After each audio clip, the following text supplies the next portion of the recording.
Welcome, everyone, to the Health and Wealth Podcast. My name is Steve Giordano. I am honored this evening to be joined by my business partner, good friend, and overall queen, going to be two-time Hall of Fame producer, Stephanie Cover. How are you today, Steph? Hey, I'm doing fantastic. Can you hear me? We can hear you. Okay, great. Loud and clear. All right. Well, welcome. This is going to be very, very exciting. Been wanting to have you on for a while. You've done a lot. You've seen a lot. You've endured a lot. And I think your story is one that needs to really be told to new people on how to kind of, get through the things that we all get through in the industry. Talking about a lot of the great things you do on the in-home, with advanced markets, things that you're doing with your team, some of the vision that you have for where you're looking to go and looking to grow. So I'm just excited to have you. So how are things going for you so far?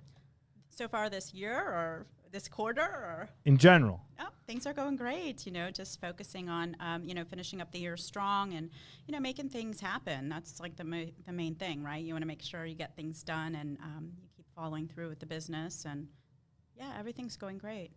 Awesome. So now you've kind of been back and forth, Ohio, Florida, building a team, writing. Let's go back. Let's go back to actually when we met. You had been at FFL. We met 2 years ago at the convention, right? 3 years ago. 3 years ago. Yeah. Wow. Because it was, the beginning of 2019. 19. So since we're going into 2022, that's 3 years. That's... Wow, Yeah. what a 3 years it's been. Yes, it goes by quick, right? So you, in 2019, how long had you been with FFL? So 2019, at that conference, that would be my third one that I had attended. Because I I started at the end of November 2015. That's when I started. So I went to that 2016 conference, and then so it's been about 4 or 5 years. So. Okay, cool. So let's even go further beyond that. What brought you to insurance? And you had worked at a company prior to FFL, correct?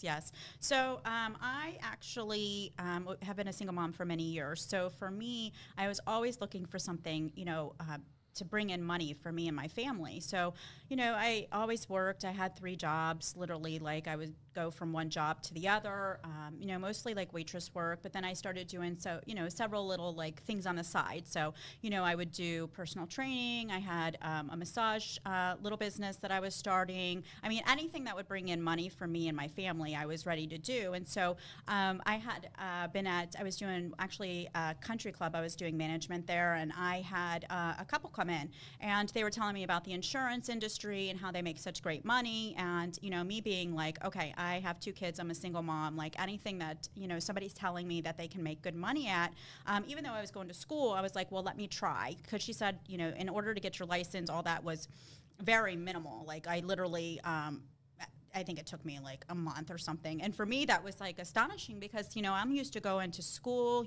college, you 4 years, minimum to get a good degree. So, I ended up getting my license, and then I was like, okay, so now what do I do? And then I just kind of found another company previous, and I worked there for a little bit. Never really made any money, so I just continued, as a single mom, if you're not making any money, you cannot dedicate any time to it because, you have kids to take care of and stuff.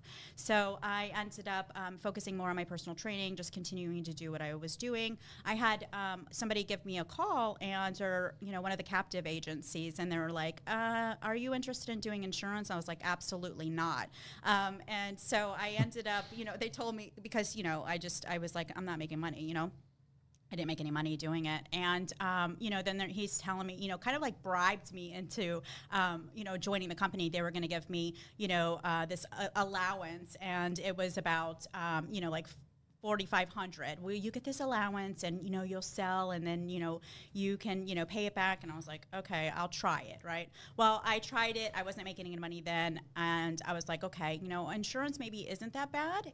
I actually started to like the people that, I was helping and, just kind of like started to develop, just like liking it, So I was like, okay, looking around, and then I found Family First Life and, got paired up with, this gentleman that isn't here anymore. And so I just kind of, did that part-time, and I did a lot of my other businesses for the first, literally, I think 2019 was the year that I actually went full-time. So for that time, I was just doing part-time. So that's cool because you were able to do other things. You were doing other things, personal training, other things that you had passion for, got into insurance. So anybody, and you mentioned, of course, a single mom, and I think that's something that resonates with a lot of people that think that maybe they can't do it being a single parent or just having obstacles, but you were able to do it both on a part-time and then transitioning to a full-time. What do you think on average you probably issued just doing it part-time for yourself? Part-time, I tried to at least do about 10,000 per month. Okay. Yeah. So anybody out there that's looking right now that might have other things or is a mom or whatever, you can literally come here and work with you, and you'll show them the way because you've done it, of how you can make an extra $10,000 a month. And then I'm sure probably around 2019 when we met, you said to yourself, hey, if I can make $10,000 doing this on the part-time basis, what can I do on the full-time? What made that transition for you? Well, I was just like, okay, anybody can really do this. Just watching other people be successful. I had some leads that had opened up because obviously, transitioning throughout the time that I had started, there really weren't a whole bunch of leads. So, when people are always talking about, oh, these leads aren't good or anything, like I literally was working with whatever was available, and it was very, very minimal. And so for me, whenever I hear somebody say that, I'm like, okay, like you have no idea, like these are like, if you have somebody to talk to and you can call them and you can door knock them, and that's a potential sale. You just have to put in the work. So I had ended up having some stuff like kind of like available, right? And I was like, okay, I'm gonna try to, hit Hall of Fame. Like I want more, because, you just kind of like do this business and, you make that 10,000. It's, it's good. It's awesome being able to do that, bring in that extra money. But then you have to like, sometimes, you get that transitional like thought in your head, like, okay, well, all these people are seeing success. Like, why isn't that me? And what do I need to do to make that happen? And that's whenever, you start to ignite a little bit more of like excitement for what you're doing, because we are, entrepreneurs. And it's like basically whatever you want to do. So if you're wanting to, have the 10,000, then stay there. If you want to see yourself make more, and me being a single mom, the problem with me was I'm doing all of these jobs. A lot of them didn't have any 401k, anything like that, especially being, in the serving industry. So, for me, I'm just like, okay, I can make money. I can, start to do more for my future. And that's what I'm going to do because I have that opportunity. And so that's kind of what like engaged it even more. My sons were, getting ready to go to school. And I was like, I want to make sure that they have, the ability to go to school if they would like to as well. So just things like that, just like kind of just made it seem like I needed to do more. And so I did. I love that. And it said a couple key things. Back then, the lead flow was completely different. I think that year we were at that convention, from a number of Hall of Famers perspective, it might have been a handful, maybe 10, 12, 15, maybe. Mm-hmm. And then that exploded, to like 60. Yeah. And now this year we'll have probably, if I had to guess, we'll probably have 200 to 300, of which you'll be one, and you'll be a two-time Hall of Famer, which is incredible. So it talks about, one, your hard work, and two, the system and the lead flow and everything that we now have, at our disposal, which is great. So what are some of the things that you seeked out, or people you sought out, to become a top producer, from just being that part-time producer? Yeah, Yeah, so, I've always been, plugging into the system, obviously, and then everybody is so great at, being able to assist you, or if you have questions, things like that. During that time, like, I talked a lot with Millie Orsina. She was really helpful with me. I would ask her questions, and she would just, because she had already hit Hall of Fame twice, so it was very helpful there.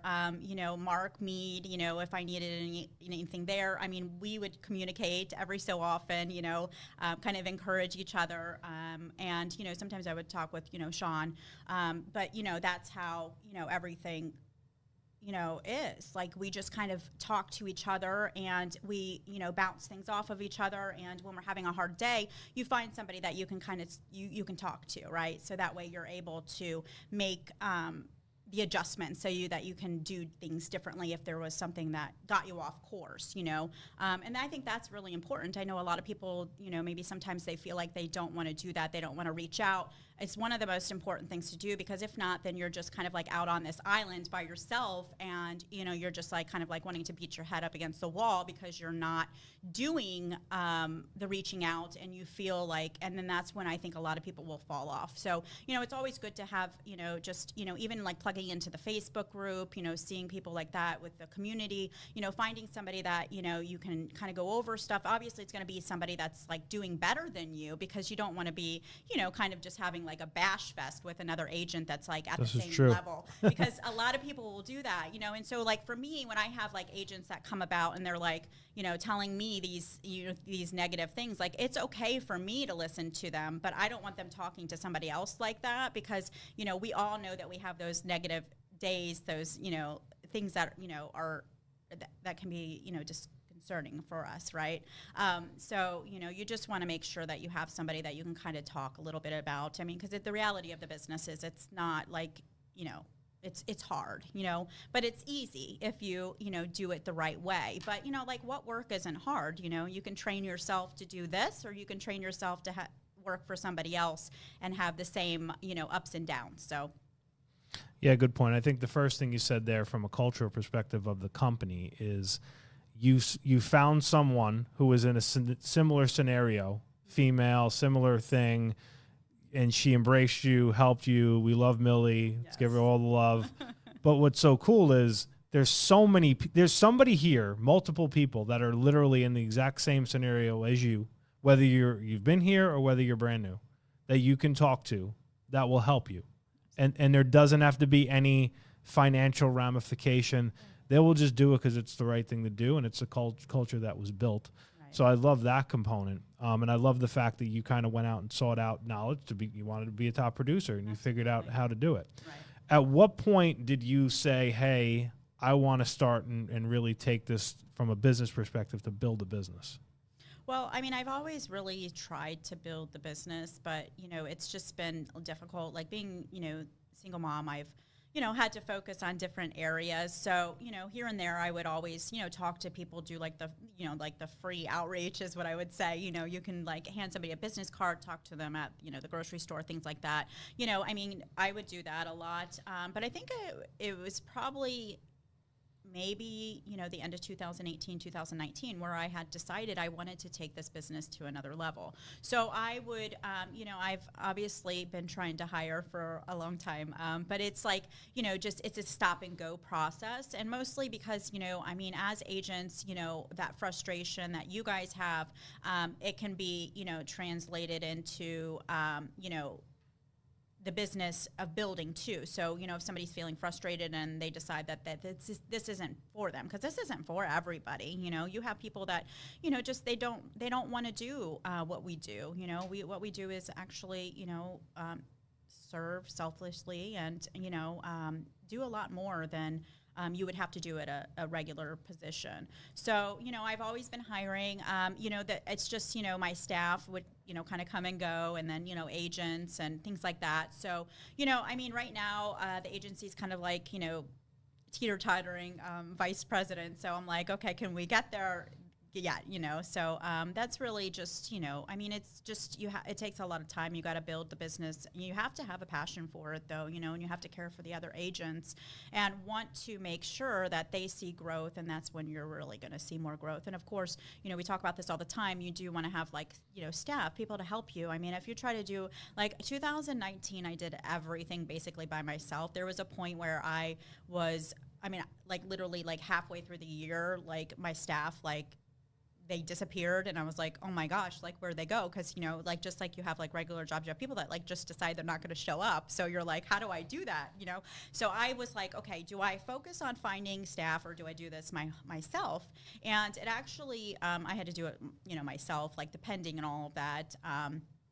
But I got through it, and I think right now, anybody can kind of manage that part of it, but when it comes to hiring and communicating with agents, things like that, you need more staff for sure. So, a little bit longer of a answer, but. So you don't give yourself enough credit, and you never do. I don't think any of us ever really do. Because look, the bottom line is, none of us are where we want to be yet. But here's the key of you, and this is the next question I want to ask you: how you keep going. Even when things don't go exactly the way they are planned. We all have a plan. We want, we're going to be here at this point. We all do. Right. And then we're not. But the key is you've stuck with it, and now you are seeing some good traction. Teetering on vice president, you're going to be there by the end of the year. There's no doubt about it, because you're doing all the right things. How do you keep yourself mentally sharp and to not kind of just give in to when things get really, really hard? I mean, I think a lot of it just comes back to, obviously when I was, growing up, I came from a single mom myself. So, I had to, basically take care of, me and my sister for a long time. So I've just had this, discipline, and had I would say a higher desire for more, right? I've seen the struggles that my mom had to go through. And then, unfortunately, when I was with my kid's dad, it didn't work out, and I ended up in the same situation, right? So, I just knew, and she would work a lot, and I just knew, really, there's nothing that I can do besides work to make any situation better, because, a lot of people, they don't do that, and I think that's where people fall short. So for me, I always knew that I had to work, right? So, when you're working and you're doing these things, and, you start to, realize, hey, you can make decent, good, very good money doing something, you want to continue to do that, right? Because that's where it's, supporting, where you can see changes in your future, the generational future, right? And that's always been big for me, is that something that, my kids are just extremely important to me. I feel sometimes, really horrible being a single mom and having to, expose them to these struggles. I feel responsible, my choices, have an impact on them. So, just being able to do more for them has always been something that's been important to me. So, that's really what keeps me going. And then, to keep myself just, even now, sometimes it gets my kids are, grown, and, they're going to school, and I'm like, okay, I really don't, do I, because I'm not having to take them to the bus stop. I'm not having to pick them up. I don't have to run to sports anymore, right? So, when you're doing all of that and you're working, and you have more of a goal, because my kids are really self-sufficient now, and I would say it was, something to do with maybe, me being the way I am, right?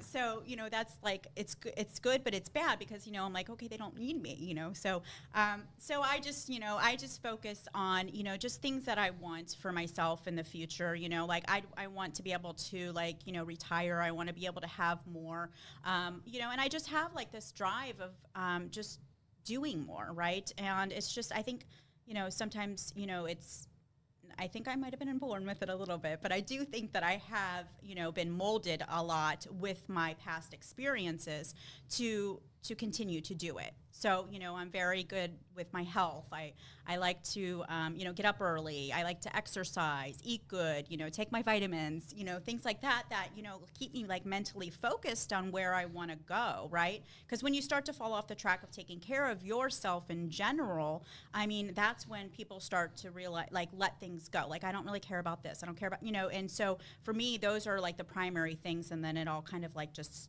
goes together. So that's what keeps me going is, I guess, just, I don't know. And God, like, you know, God's my favorite. You know, if without him, I would be nowhere, because being a single mom and, you know, having, you know, the Lord is, you know, really like my saving grace for a lot of things and issues that I had to go through. So, you know, I actually feel like I have like this obligation to the Lord. If like I wake up in the morning, then I'm like, okay, now what do you want me to do today? You know, so yeah. So I like that. yeah, I mean, it's true, you know, like, I mean, why are we here? I have no idea, you know, because some people don't wake up, you know what I'm saying? Yeah. Like, they really don't. And I know that from an experience of my family. But, you know, like, it's just like, so what are we supposed to do? So I just try to honor the Lord and do the best I can. So, Yeah, you know, the Lord has never told me to sleep in. I got to say, never, ever. And what's really cool is seeing, you know, you have, you know, good kids and seeing you do stuff with them. And I know that, like, you don't have the stress of, I can't do this with my children, that you probably would have if you'd never found insurance and you were just, you know, doing whatever. I mean, like, I think, you know, think about you were serving and working in hospitality like I did as well, and how that industry completely changed. And it's almost like the Lord, he put you in the scenario to get into this industry for a reason. right. And I think a lot of people now in that industry and other industries, the pandemic happened, and then it's like, wow, like they found their way to insurance with the amount of people we've hired in the last, you know, year and a half, and kind of where we're at, and more people that we're looking to really help that just, they're not going to make it in that industry. They're just not. Right. So let's transition a little bit to some of the things you do in the house, because you are like an assassin in the house. I don't do anything different than you. Finding, you know, you definitely write a lot more annuities than I do. But finding annuities, I think a big thing that I can see from afar that I think you do, and you correct me if I'm wrong, you find a good way to connect with people. So what are some of the little things that you do that take you to the sale where they're really buying you? Well, I mean, I do a lot of in-home still, right? So I feel like when you're doing your in-home, you're able to connect a little bit more, right? You know, you have to do a little bit more on the phone or through the Zoom, because it's easily like they're able to like just hang up on you, right?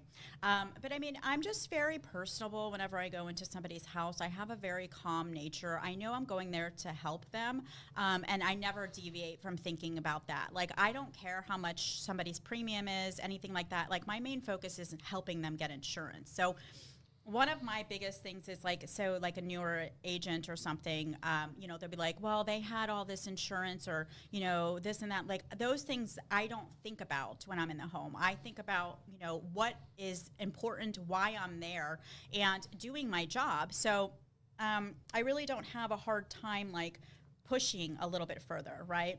So I would say that some of the things that I can do in the home as well is, you know, I feel comfortable like challenging them, right? But I do it in a way that's, you know, in their best interest, right? So, you know, that's one of the things that I do in the home. But I mean, even like on the phone, you know, you have to be a little bit more like empathetic and have a great, you know, conversation with them and communicate with them, and, you know, kind of do some jokes, things like that. I mean, I don't do that all the time. Sometimes when I get in there, I'm just straight to the point, you know, but I am always just focusing on the solution for their problem, you know, and if there's something that I can help them with, whether it be saving money, getting out their policies. Like, for instance, you know, when I show them that carrier sheet, I let them know, hey, you know, I work with all of these carriers. Do you have anything with these carriers right now? So I help review policies. When's the last time you had your policy reviewed, right? And they're like, oh, you do? Yeah, so you have Transamerica? Oh, I work with them too. So if you want to go grab that, we can look at it. When's the last time? You know, so these are just like services that I try to make sure that they understand. And I think that helps a lot with, you know, connecting with them, because they know I'm there really just to help them. And if I can't help them and I can't put them in a better situation, or, you know, then I leave, you know. But if there's a client though, or a family that like is like giving me a hard time, and I know that they are not in the right situation, they have no insurance, those are the people that I don't care if they kick me out of the house. I'm going to be really like on them. about this, because I don't know if somebody else is going to come into the home and help them, or if, they're going to die tomorrow. So I don't care if they kick me out of the house. So that's kind of. You should call this go until they kick you out of the house. I've definitely been kicked out of a lot more houses than you, but I bet you probably had your fair share. Oh, I don't. One thing that I love about you is like you're not afraid to kind of do the grunt work. Like you door knock, you dial all hour, like you do what needs to be done, and that's why you have the Hall of Fame credentials that you have, which is amazing. So now on the side of team building. Yet another thing that I think you do well is connecting with agents. I know you have people on your team who are in, same scenario that you've went through, and things that you've had in your life. What are some of the things that you do just in general with your new agents to try and help them get going, get making money, get on the board quickly? Yeah. So one of the things is, whenever I have a new agent, we always want to just make sure that they're able to obviously get through like their contracting and things like that. I mean, obviously that's where a lot of the agents will, they'll fall off or they'll get frustrated. So we kind of make sure that we're, and I have my staff that helps me with this. We're walking them through all of that. Once they get through that, obviously, you have that boot camp. We use that all the time. And then we end up, putting them through a leads training, entering them in the CRM. And then we focused on like, when are you going to be, purchasing leads? One of the things that I always talk to my agents on my calls is just about like their mindset, what they're looking to do, their goals. I always let them know that, this is kind of like a revolving door. I understand sometimes, people, they want to get started and then they disappear and then they come back. Like you can do whatever you want to, you're independent, right?